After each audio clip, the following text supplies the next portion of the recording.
দায়িত্বটা আমাদের বেড়ে গেল। আমাদের সংসদ সদস্য সায়নী ঘোষ আমার পাশে আছে।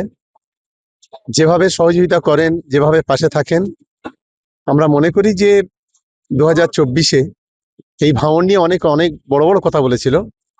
আমরা ওখান থেকে 87,000 লিড দিয়েছিলাম এবং আইএসএফ এর থেকে আমরা 42,700 ভোটে এগিয়েছিলাম।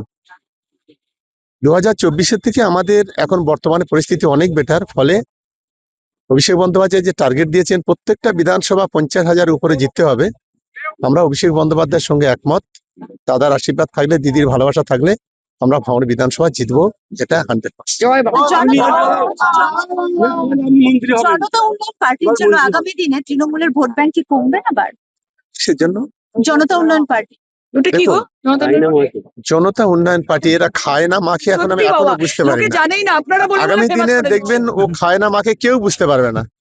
ওর কোনো অস্তিত্ব আছে বলে আমি মনে করি না। দিচ্ছেন। আমরা শুধুমাত্র মমতা উন্নয়ন পার্টিতে বিশ্বাস করি, জনতা উন্নয়ন পার্টিতে বিশ্বাস করি। আমাদের লক্ষ্য একটাই, মমতা উন্নয়ন আর সঙ্গে অভিষেকের উন্নয়ন, এই দুটো উন্নয়ন আমরা চাই বাংলাতে।